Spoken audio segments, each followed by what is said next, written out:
दोस्तों, जब दुनिया मध्य पूर्व की आग, बढ़ते संघर्षों और पश्चिमी राजनीति की उथल-पुथल में उलझी हुई थी, ठीक उसी वक्त भारत ने चुपचाप वो चाल चल दी जिसकी किसी को भनक तक नहीं लगी। पर्दे के पीछे भारत और इजरायल के बीच एक ऐसी रहस्यमयी डील फाइनल हुई है जिसकी जानकारी सामने आते ही दुनिया के बड़े-बड़े रक्षा विशेषज्ञों के होश उड़ गए हैं। क्योंकि ये सिर्फ एक डील नहीं, बल्कि भारत की रक्षा रणनीति का वो मास्टर स्ट्रोक है जो आने वाले वर्षों में एशिया की ताकत का वजन बदल सकता है। दोस्तों, भारत के सबसे भरोसेमंद साथी इजरायल ने वो कदम उठा लिया है जिसकी कल्पना तक किसी ने नहीं की थी। इजरायल ने अपनी सुरक्षा की चाबी, अपनी सबसे एडवांस टेक्नोलॉजी और यूं कहें कि अपना पूरा भविष्य ही भारत के हाथों में सौंप दिया है। सोचिए, वो इजरायल जो अपनी तकनीक को लेकर इतना पॉजिटिव है कि वह अमेरिका जैसे सुपर पावर को भी अपने असली ब्लूप्रिंट साझा नहीं करता, वही इजरायल आज अपना पूरा का पूरा बोरिया बिस्तर समेटकर भारत के साथ खड़ा नजर आ रहा है। यह सिर्फ दोस्ती नहीं, ये आने वाले युग की सबसे खतरनाक और सबसे मजबूत रणनीतिक साझेदारी का ऐलान है। जो रूस भारत की धमाकेदार डील के बाद भारत का दूसरा सरप्राइज है। इजरायल ने रातों रात अपना सबसे बड़ा ब्रह्मास्त्र भारत को सौंपा। दुनिया के रक्षा बाजार में आया भूचाल। तेल अवीव की फैक्ट्रियां अब भारत में उगलेंगी बारूद। पीएम मोदी की कूटनीति का ऐसा वार जिससे ड्रैगन भी हैरान। एक ऐसा सीक्रेट समझौता जिसने अमेरिका की बादशाहत को दी सीधी चुनौती। अब दुनिया खरीदेगी मेड इन इंडिया हथियार। दोस्तों, इजरायल अपने इतिहास का सबसे बड़ा और हिला देने वाला फैसला ले चुका है। यहाँ पर कुछ सवाल बनते हैं कि आखिर इजरायल जैसा तकनीकी दानव अपनी मैन्युफैक्चरिंग यूनिट्स को अपनी जमीन से हटाकर भारत में क्यों ला रहा है? क्या इसके पीछे कोई गहरा डर है, या फिर ये भारत की उस बढ़ती ताकत का सबूत है जिसके आगे अब दुनिया झुकने लगी है? क्या इस कदम से चीन और पाकिस्तान की सीमाओं पर लगे डिफेंस सिस्टम बेकार हो जाएंगे? इन सभी सवालों के जवाब और इस पूरी इनसाइड स्टोरी की एक एक परत हम आज खोलने वाले हैं। हम आपको बताएंगे इस धमाकेदार खबर की पूरी कहानी। तो बने रहिएगा वीडियो पर, और इस संबंध में आपके जो भी विचार हो कमेंट में लिख के जरूर बताइएगा। दुश्मनों से घिरे इजरायल ने भारत को ही क्यों चुना अपना सेफ हाउस? इस मास्टर प्लान के पीछे की कहानी से हिल जाएगा आपका दिमाग। क्या भारतीय जमीन से नियंत्रित होगी मिडिल ईस्ट की सुरक्षा? 2025 में दुनिया देखने वाली है भारत का वो रूप जो किसी ने नहीं सोचा था। तो चलिए अब इस पूरी पहेली को सुलझाते हैं और समझते हैं कि आखिर इजरायल का ये शिफ्ट टू इंडिया मिशन असल में है क्या।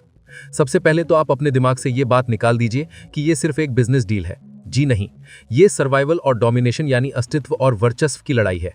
इजरायल जो कि चारों तरफ से दुश्मनों से घिरा हुआ एक छोटा सा देश है, उसके पास दुनिया की सबसे बेहतरीन तकनीक तो है, लेकिन उसके पास एक चीज की कमी है, और वो है स्ट्रेटेजिक डेप्थ यानी रणनीतिक गहराई। उसका क्षेत्रफल इतना कम है कि अगर एक साथ कई मोर्चों पर संघर्ष छिड़ जाए तो उसकी सप्लाई चेन पर खतरा मंडरा सकता है।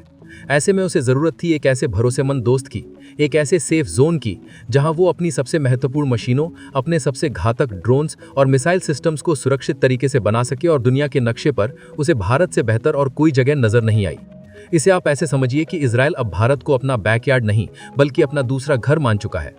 वो अपनी डिफेंस मैन्युफैक्चरिंग को भारत में शिफ्ट करके एक साथ दो शिकार कर रहा है। पहला, उसे भारत जैसा विशाल मैन्युफैक्चरिंग हब, सस्ता लेबर और एक बहुत बड़ी सप्लाई चेन मिल रही है जिससे हथियारों की लागत कम होगी। और दूसरा, जो सबसे महत्वपूर्ण है, वो भारत के साथ मिलकर एक ऐसा इकोसिस्टम तैयार कर रहा है जहां से वो पूरी दुनिया को हथियार एक्सपोर्ट कर सके। यानी अब दुनिया के किसी भी कोने में अगर कोई इजरायली ड्रोन उड़ेगा या कोई इजरायली रडार घूमेगा तो उस पर मुहर मेड इन इंडिया की लगी होगी।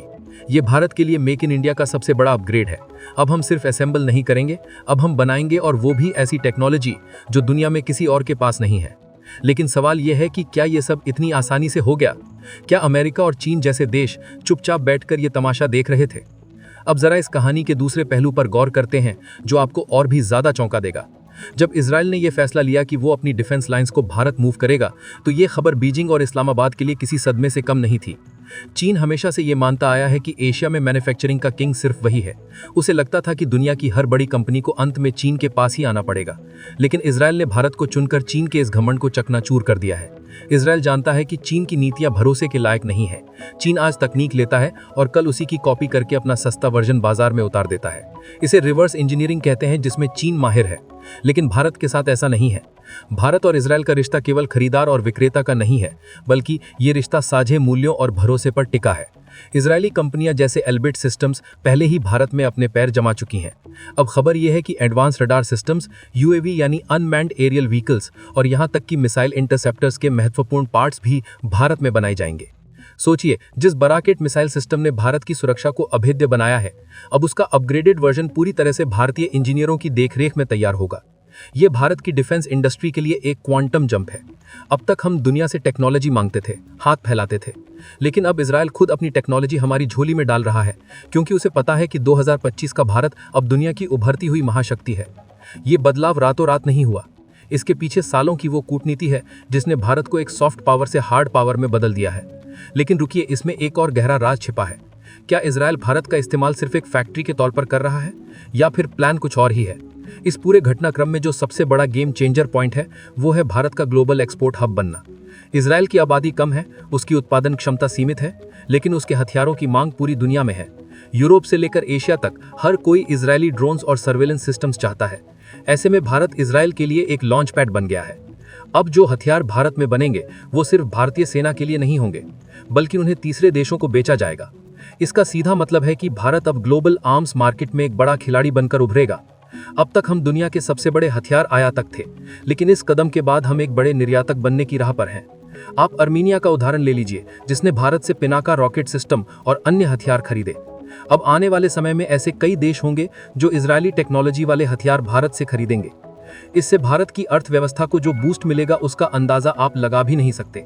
अरबों डॉलर का विदेशी मुद्रा भंडार भारत आएगा। इसके अलावा हमारे वैज्ञानिकों और इंजीनियरों को जो एक्सपोजर मिलेगा, वो अमूल्य है। इजरायल की हाईटेक लैब्स और भारतीय कुशल मैन्युफैक्चरिंग का ये मेल एक ऐसा डेडली कॉम्बिनेशन है जिसका तोड़ फिलहाल किसी के पास नहीं है। ये साझेदारी आर्टिफिशियल इंटेलिजेंस, एआई और साइबर वॉरफेयर के क्षेत्र में भी नई इबारत लिखने जा रही है। आज के दौर में युद्ध सिर्फ मैदान में नहीं, बल्कि कंप्यूटर स्क्रीन पर भी लड़े जाते हैं, और इजरायल इस मामले में उस्ताद है। जब इजरायली साइबर तकनीक और भारतीय सॉफ्टवेयर कौशल मिलेंगे, तो जो प्रोडक्ट बनेगा वो दुश्मन के डिजिटल इंफ्रास्ट्रक्चर को भी नेस्तो नाबूद करने की ताकत रखेगा। लेकिन दोस्तों, कहानी अभी खत्म नहीं हुई है।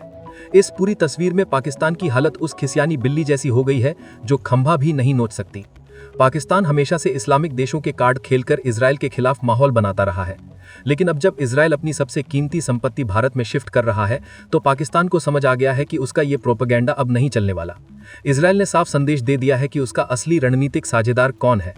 दूसरी तरफ भारत के पड़ोस में बैठे ड्रैगन यानी चीन को अब दोहरी चुनौती मिल रही है। एक तरफ सीमा पर भारतीय सेना की बढ़ती ताकत, और दूसरी तरफ डिफेंस मार्केट में भारत की बढ़ती हिस्सेदारी। चीन के लिए ये किसी बुरे सपने से कम नहीं है कि उसके द्वारा बेचे जाने वाले सस्ते और कम गुणवत्ता वाले हथियारों की जगह अब दुनिया मेड इन इंडिया के भरोसेमंद हथियारों को तरजीह देगी। ये भारत की सॉफ्ट पावर और हार्ड पावर का ऐसा मिश्रण है जिसने जियोपॉलिटिक्स की पूरी बिसात पलट दी है। इजरायल का ये कदम अमेरिका के लिए भी एक संकेत है। अमेरिका अक्सर अपनी टेक्नोलॉजी देने में आनाकानी करता है, कई शर्तें लगाता है, लेकिन इजरायल ने बिना किसी शोर शराबे के भारत के साथ तकनीक साझा करके अमेरिका पर भी दबाव बना दिया है कि अगर उसे भारत के साथ रहना है तो उसे भी अपनी सर्वश्रेष्ठ टेक्नोलॉजी देनी ही पड़ेगी। यानी अब भारत उस स्थिति में है जहां वो शर्तों पर बात करता है, भीख नहीं मांगता। ये नया भारत है जो अपनी शर्तें खुद तय करता है कि भारत की डिफेंस कॉरिडोर में बनी फैक्ट्रियां दिन रात काम कर रही होंगी और वहां से निकले हथियार दुनिया के कोने कोने में शांति और सुरक्षा की गारंटी बनेंगे। अब जरा इस तकनीक की बारीकियों को आम भाषा में समझते हैं कि आखिर इजरायल यहाँ क्या बनाने वाला है। हम बात कर रहे हैं हरास 900 जैसे स्टार लाइनर ड्रोन्स की। ये वो ड्रोन्स हैं जो आसमान में 30 से 30 घंटे तक लगातार उड़ सकते हैं, बादलों के ऊपर से दुश्मन की एक एक हरकत पर नजर रख सकते हैं और जरूरत पड़ने पर सटीक निशाना भी लगा सकते हैं। अब तक हम ये ड्रोन्स इजरायल से मंगवाते थे, लेकिन अब इनका निर्माण भारत में होगा। इसका मतलब है कि अगर कल को सीमा पर तनाव बढ़ता है तो हमें स्पेयर पार्ट्स के लिए किसी दूसरे देश का मुंह नहीं ताकना पड़ेगा। हमारी फैक्ट्रियों से पार्ट निकलेगा और सीधा फ्रंट लाइन पर पहुंचेगा। इसे कहते हैं आत्मनिर्भरता। इसके अलावा इजरायल छोटे हथियारों यानी राइफल्स और मशीन गन्स में भी दुनिया का बादशाह है। तबोर जैसी असॉल्ट राइफल्स और नेगेव जैसी लाइट मशीन गन्स जो हमारे स्पेशल फोर्सेज इस्तेमाल करते हैं, उनका प्रोडक्शन भी अब भारत में बड़े पैमाने पर होगा। सोचिए, जब हमारे जवानों के हाथ में देश में बनी ये वर्ल्ड क्लास राइफल्स होंगी तो उनका मनोबल कितना ऊंचा होगा। ये सिर्फ लोहे और बारूद की बात नहीं है, ये देश के स्वाभिमान की बात है। इसके साथ ही इजरायल रडार टेक्नोलॉजी में भी हमारी मदद कर रहा है। ऐसे रडार जो दुश्मन के स्टेल्थ फाइटर जेट्स को भी पकड़ सकते हैं, यानी आसमान हो या जमीन, हर जगह भारत की निगरानी क्षमता कई गुना बढ़ जाएगी। ये सब कुछ उसी विजन का हिस्सा है जिसके तहत भारत ने यह तय किया है कि वो अपनी सुरक्षा के लिए किसी और पर निर्भर नहीं रहेगा। इस कदम के साथ भारत ने सिर्फ अपनी सुरक्षा को मजबूत नहीं किया है, बल्कि वैश्विक शांति और स्थिरता में भी अपना योगदान दिया है। दोस्तों, ये धमाकेदार खबर भारत के बढ़ते सैन्य प्रभाव का सबूत है। ये भी दर्शाता है कि कैसे कूटनीति और आर्थिक शक्ति का सही मिश्रण करके भारत ऐसी डील कर सकता है जो दुनिया के नक्शे पर भारत की स्थिति को मजबूत कर सके। तो आप भी इस वीडियो को ज्यादा से ज्यादा शेयर करें ताकि देश के हर व्यक्ति तक ये सुखद खबर पहुंचे, जो सुनने में हजारों वर्षों बाद देश में सुनने को मिल रही है। अब आना ना आना आपके हाथ में है। मिलते हैं अगले वीडियो में, तब तक के लिए नमस्कार।